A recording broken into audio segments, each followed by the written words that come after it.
warahmatullahi wabarakatuh Tribuners. Kembali lagi dengan saya Fakti dan Bang Deddy di Mojok Tribun Jambi. Dan kali ini Bang Deddy kita udah kedatangan tokoh ya. Siap, benar sekali. Biasa yang orangnya itu kalau Fakti bilang senyum terus Bapak Alhamdulillah. Maulana. Iya. Oke. Ya, assalamualaikum warahmatullahi wabarakatuh. Waalaikumsalam. Mas Fadli, ya. Video kami yang Wah, seadanya ini. mewah ini. Saya seneng nih mojok-mojok ini. Ya. Siap, Mas siap. Dedi, Jadi ya Tribuners, Fadli. kita bakalan ngulik abis nih Bang Deddy tentang Bapak Maulana. Maulana.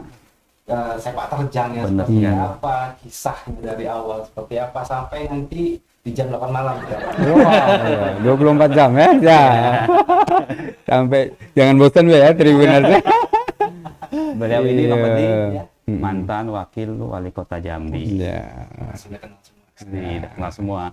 Dan sekarang ini udah punya perahu baru nih kalau kita bicara politik. Nah, itu nanti kita ngobrol seputar itu. Sampai Iya. ke sana nanti makanya kita jam 8 malam. Iya, panjang ya Oke, perjalanannya. Pak, Baik. mungkin di awalan nih ya Pak. Iya, iya, iya. Kisah kecil Bapak itu seperti apa sih Pak? Iya, baik. Terima kasih Mas Fadli. Jadi saya ini kan 9 saudara. Ya, banyak. Ayah saya ada 2 istrinya. Jadi saya punya ibu 1 di Kebun Kelapa, 7 saudara, dan ibu saya dari Jawa Barat. Ya. Punya 2 saudara, jadi 9. Kondisi ekonominya pas-pasan orang tua saya itu sampai transmigrasi ke Muara ini, kebun sawit gitu ya. Nah, itu yang membiayai saya bisa jadi dokter. Dari 9 saudara itu mungkin saya yang paling pintar. Jadi saya ya tanpa meremehkan adik-adik saya dan abang saya, tapi saya yang prestasi sekolahnya itu menonjol. Jadi SMP itu sudah di pesantrenkan, di Babakan Ciwaringin Cirebon ya kan. Kemudian masuk Aliyah. Tapi orang tua saya itu selalu pesan walaupun pesantren tapi tetap harus sekolah umum SMP. Jadi dulu pesantrennya kan masih tradisional ya. Tradisional, kisah agama aja gitu. Iya, agama aja. Jadi sekolah SMP-nya di luar pesantren. Kalau dari pesantren mau sekolah SMP itu harus pakai sarung. Nanti sarung. Dulu kan sekolah SMP celananya pendek. Iya, iya. Jadi sarungnya masuk tas baru sekolah. Lagi balik sekolah pakai sarung lagi masuk pesantren. Kemudian masuk Aliyah, tapi orang tua saya ngomong harus jurusan biologi gitu atau fisika. Dulu kan ada fisika, ada biologi, ada agama, ada sosial ya, ada bahasa. Nah, saya ngambil biologi. Rupanya niatan orang tua saya itu memang ada keinginan supaya saya itu bisa jadi dokter atau jadi apalah yang ilmu teknologi gitu. Tercapailah keinginan orang tua. Iya, itu jadi berarti. baru terjawab setelah itu. Waktu itu saya protes, ngapain saya nih, kawan saya pesantren gitu kan. Tapi saya harus 2. Rupanya memang keinginan orang tua saya itu supaya nanti kalau kamu jadi orang yang punya ilmu umum tapi juga agamanya baik, dan nanti balik ke Jambi bisa membantu saudara-saudara saya yang banyak tadi ya. Bayangkan dari 9 saudara punya ponaan banyak ya kan, banyak yang nganggur, yang akhirnya sekarang alhamdulillah dari semua abang saya punya anak, adik saya itu kerja dengan saya gitu, membantu saudara-saudara saya. Nah, itu amanah orang tua. Wow. Jadi sekolah kedokteran untung sawitnya sudah mulai buah. Jadi dari hasil transmigrasi itu.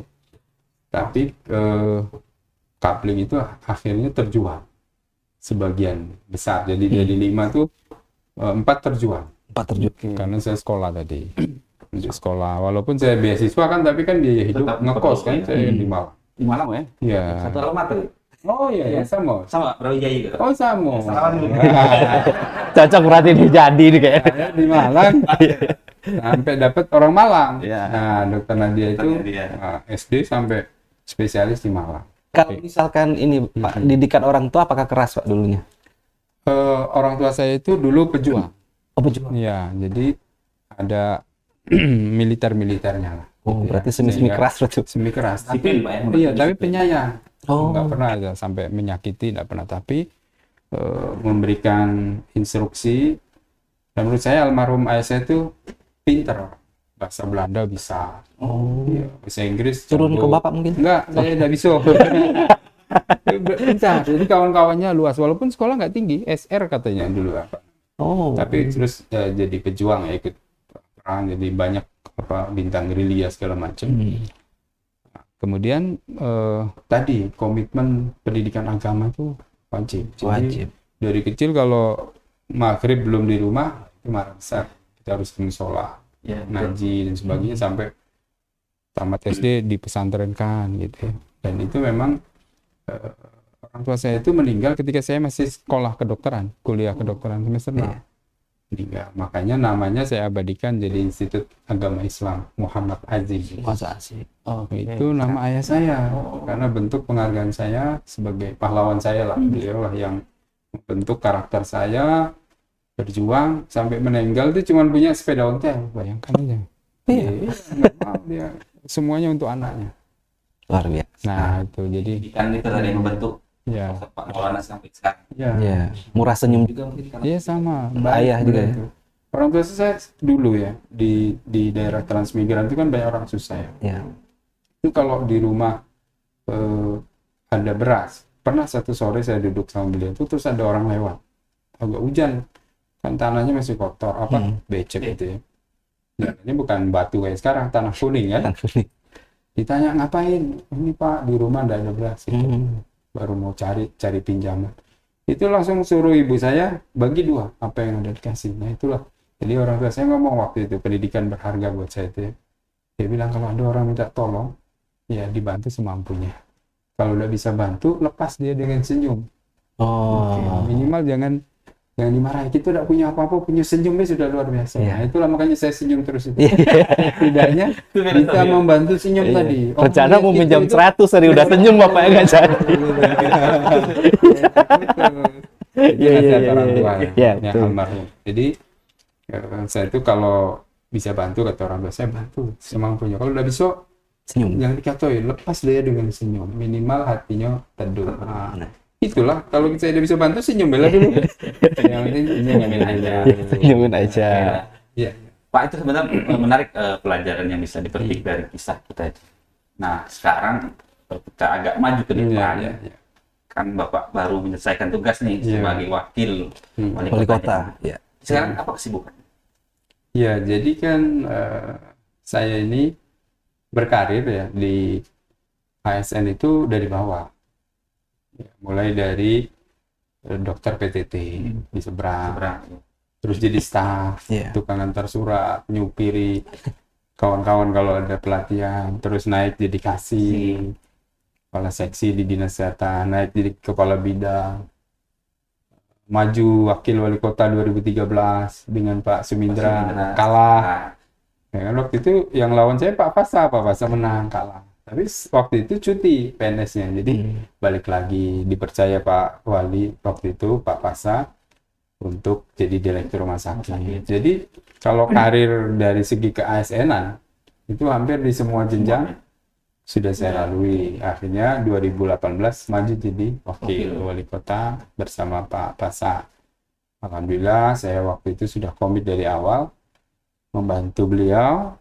Ya, banyak belajar dengan Pak Fasa juga ya, membangun sama-sama. Dan alhamdulillah saya sampai ujung gitu. Nah, di sisi lain selain ASN, karena saya diamanahi almarhum ayah saya itu untuk menolong saudara-saudara saya, keponakan-keponakan saya yang banyak tadi, maka saya buka usaha. Jadi dari awal saya PTT, duit sedikit, istri saya praktek dulu di Teho. Saya kontrak rumah 3 kali Mas, pindah. Sempat ngontrak rumah juga. Iya, kami ini kontraktor. Karena saya tugas CPNS saya itu di Kes Provinsi. Oke. Di daerah Kelana itu di Kes bawah. Jadi saya kontraknya di belakang SMP 6. Salah, SMP 7. SMP 7. Di Karya itu masuk. Ada rumah keluarga lah kakak saya itu. Saya sewa situ. Terus istri saya tuh prakteknya di Teho. Ya jam 1 Oh, akhirnya saya pindah kontrakan ke Pasir Putih dekat SMP 6. Ketemu saya berarti. Iya di dikit ya. Jodoh dari dulu. Lorong Samurai ya. Lorong apa? Sakura. Sakura. Sakura. Wah, luar biasa. Tinggal di situ. Jadi Lancar ya. Dulu saya sering titipi anak saya. Hmm. Kita saya semua situ baik-baik dulu. Jadi karena saya praktek, istri saya praktek, anak saya kan di rumah ada yang jaga memang Mbak, tapi saya titipin tetangga, main ke rumah tetangga. Gitu. Nah, karena pesan orang tua saya nolong saudara saya, hasil itu saya kumpulin buka usaha. Itulah mendirikan rumah sakit. Bersalin dulu namanya, rumah sakit Bersalin Anita, berkembang jadi RPA. Dulu pegawainya ya saudara saya sama tetangga depan, kiri, kanan, anak-anak muda yang tamat-tamat SMA, dia gabung. Kasih baju seragam. Nah, yang agak nakal jadi satpam. Ya kan? Malah itu dulu tetangga juga sebenarnya. Iya. Tadi nggak diajak. Iya. Oke.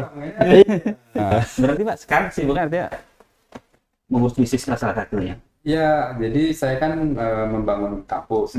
Kampus. Saya dosen. Saya dosen aktif. Saya S3 saya manajemen pendidikan, jadi saya terdaftar sebagai dosen manajemen pendidikan di program studi MB itu di Institut Agama Islam. Kan rektornya istri saya. Istri ya, Bu. Jadi saya lanjut lagi ngajar.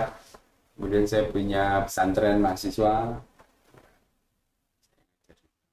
Ngurus-ngurus yang lain lah. Turun ke lapangan, Pak. Sosialisasi? Ya, itu jalan. Itu harus nyerempet politik kan? Iya. Saya itu tapi kadang mohon maaf banyak undangan yang nggak bisa saya hadiri karena harus tetap ada dua. Penuh jadwalnya, Pak ya. Jadi masyarakat tahu terima kasih lah yang undang-undang saya. Butuh supir mungkin, Pak. Sebentar saya. Iya, jalan apa apa. Nah, Memang supir saya itu harus duo. Kalau enggak dia terdemam. Iya, iya. Balik. Balik ke rumah jam 11 malam. Besok pagi-pagi sudah harus datang. Nah, supir bisa diganti, ya kan? Yang dampingi saya duo juga gantian. Saya aja yang nggak ada gantinya, nah itu. Ya, saya mau nyari ganti itu tidak ada. Yang undang saya boleh nggak saya ganti? Oh, udah bisa Pak, gitu. Jadi sayanya yang nonstop, tapi kalau pendamping driver itu dua-dua. berarti bisa dikatakan Bapak jarang di rumah berarti, Pak ya? Iya, bentar ganti baju, makan. Anak-anak sempat protes nggak, Pak? Iya, jadi anak saya sebagian besar di pesantren. Oh. Hanya yang paling kecil. Yang kecil ya. Pokoknya quality time. Jadi kalau di rumah tuh betul-betul Untuk anak. Luar biasa. Dari benar Pak. kesibukannya tetap memikirkan Dulu keluarga. Kan saya pikir Purna Bakti Wakil nih santai lah Pak gitu kan. Iya. Rupanya sama. Makin padat, Pak. Yang itu berkah. Niatnya sudahlah saya mau pensiun, mau ngajar aja jadi dosen, mau jadi ustadz gitu ya di pesantren. Rupanya undangan lebih banyak. Berapa kali? Nggak ada yang ngatur protokol lagi kan bebas. Soal Ustadz tadi berapa kali saya sholat Jumat, kebetulan malah nakotinnya ini. Iya. Masuk. Iya. Jadi kalau kita bicara wakil wali Iya. kota, apa yang mungkin belum tercapai, terrealisasi? Pasti paket wali kota, wakil gitu kan, kepala daerah punya target, punya keinginan. Kalau untuk Bapak dari Iya, Bapak? Kami banyak belajar Pak, dengan Pak saya itu saya abang saya itu kota ini kan, dan saya memang sudah berjanji mendampingi beliau sampai ujung. Saya sudah buktikan sampai akhir tanggal 3 ya beliau mundur, saya PLT 3 hari. Tanggal 7 saya serahkan ke PJ, itu alhamdulillah semuanya. Jadi memang kami berdua itu saling mengisi. Kemudian program-program yang saya lakukan bersama Pak Was itu memang sangat baik. Yang pertama kan di periode ini harus menyelesaikan problem kantor-kantor pelayanan publik. Sampai kita menginisiasi berdirinya mall pelayanan publik gitu kan. Kemudian kantor camat, lurah, rumah sakit, puskesmas itu diperbaiki. Tapi ada program yang saya turun langsung melihat sangat baik. Yang pertama, program Bangkit Berdaya. Ya, Bangkit Berdaya itu konsep umumnya kan gotong royong. Iya. Jadi pemerintah memberikan dana untuk membeli bahan.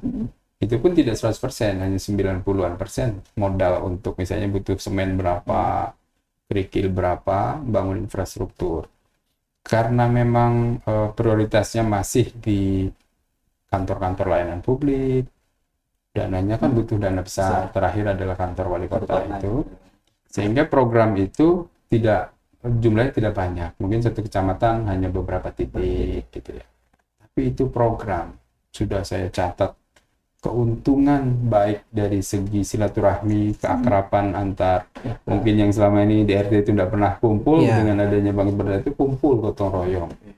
Kemudian yang kedua, hasil dari pembangunannya itu betul-betul mereka merasa memiliki karena ikut partisipasi langsung. Jadi dijaga sama mereka. Nah, program ini juga mempunyai keuntungan besar. Jadi kalau bahan tadi ya, kurang 10%, itu orang-orang kaya di kampung itu, kurang semen satu, dia laku tambahin. Jadi bagi masyarakat di situ ikut. Ibu-ibunya ngeluarin teh, Minuman, makanan kopi, ringan, ya. gorengan, bapaknya gotong royong kan. Kemudian ada program Kampung Bantar. Itu juga sama, konsepnya adalah konsep gotong royong. Jadi pemerintah hanya memberikan stimulus berupa hadiah untuk RT Kampung Bantar kategori besar, sedang, kecil. Itu dampaknya, keuntungannya itu lebih dari 30% dari dana pemerintah yang keluar dengan outputnya, hasil yang dibangun itu lebih dari 30% keuntungannya. Maka mimpi saya ketika saya belajar itu, apa sih sebetulnya yang dibutuhkan oleh masyarakat adalah bagaimana program tadi dilanjutkan dengan modifikasi yang lebih sempurna dan menyeluruh.